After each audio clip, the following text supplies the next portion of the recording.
ഇന്നലെ കുന്നത്തുനാടും കൊച്ചി പ്രദേശത്തും കുറേ ആളുകൾ ബോധരഹിതരായി പെട്ടെന്ന് നിലംപതിച്ചു. ബോധരഹിതരാകാൻ കാരണം എന്താണെന്ന് ചോദിച്ചാൽ അവർക്കവരുടെ കണ്ണുകളെ വിശ്വസിക്കാൻ കഴിഞ്ഞില്ല, മൂക്കുകളെയും വിശ്വസിക്കാൻ കഴിഞ്ഞില്ല, ചെവികളെയും വിശ്വസിക്കാൻ കഴിഞ്ഞില്ല. ചിലർ കണ്ണുകൾ തിരുമി വീണ്ടും ദൃശ്യങ്ങളിലേക്ക് നോക്കി. ചിലർ കാതുകളിൽ വിരലുകളിട്ട് വൃത്തിയാക്കി ആ ശബ്ദം കേൾക്കുന്നതിന് വേണ്ടി ആ കാതുകൾ അങ്ങോട്ട് കൂർപ്പിച്ചു. ആ ശബ്ദം മറ്റാരുടേതുമായിരുന്നില്ല.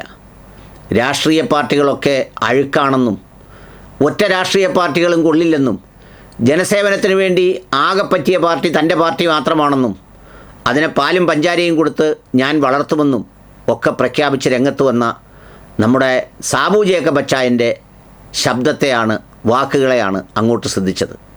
സംഗതി വേറൊന്നും കൊണ്ടല്ല, കേരളത്തിൻ്റെ പവിഴങ്ങളെ, മുത്തുകളെ എല്ലാം അദ്ദേഹം പറക്കിയെടുത്ത് ഓരോരോ പേരുകളായി പറയുന്നു. അദ്ദേഹത്തിൻ്റെ പേരുകൾ മാത്രം ശ്രവിച്ച നാരായണിയമ്മ അകത്തുനിന്ന് കൊച്ചുമകളെ വിളിച്ചു.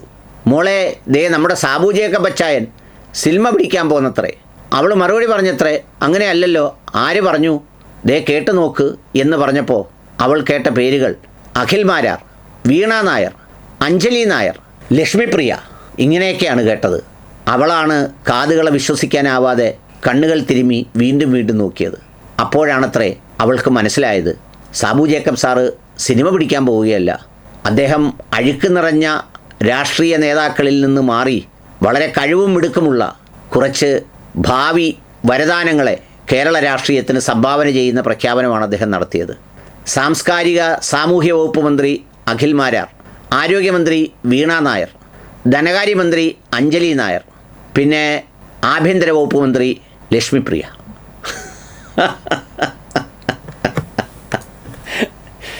ഇത് കേട്ട് പുറത്തേക്കിറങ്ങിയപ്പോഴാണ് ആളുകൾ ബോധരഹിതരായി കിടക്കുന്നത് കണ്ടത്.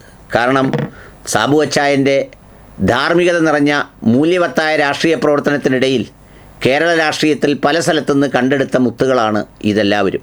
അഖിൽ മാരാർ സത്യത്തിൽ കൊട്ടാരക്കരയിൽ നിന്നും പുത്തൂരിൽ നിന്നും അവിടേക്ക് പോയതോടുകൂടി കൊട്ടാരക്കര കേഴുകയാണ് സുഹൃത്തുക്കളെ, കേഴുകയാണ്. എല്ലാ ദിവസവും രാവിലെ ഉണരുമ്പോൾ കൊട്ടാരക്കരയുടെ നിലവിളി കേൾക്കാം, ഞങ്ങളുടെ അഖിൽ മാരാർ സാറ് പോയല്ലോ എന്ന് പറഞ്ഞാൽ ഇവിടെ എങ്ങും കൊടുക്കാൻ കഴിയാത്തതുകൊണ്ടാണ് അവിടേക്ക് പോയത്. മുഖ്യമന്ത്രി സ്ഥാനാർത്ഥിയായി റോബിൻ രാധാകൃഷ്ണൻ സാറുണ്ട്. അപ്പോൾ അതോടുകൂടി ഇവരെല്ലാം ചേരുന്നതാണ് സാബു ജേക്കബ് സാറിൻ്റെ മാതൃകാ കേരള വികസന പദ്ധതി. പാലും പഞ്ചാരയും കൊടുത്ത് അദ്ദേഹം കുന്നത്തുനാട്ടിൽ വളർത്തിയ വലിയ ആ രാഷ്ട്രീയ പ്രസ്ഥാനം. ഏതായാലും കുന്നത്തുനാട്ടുകാരോട്,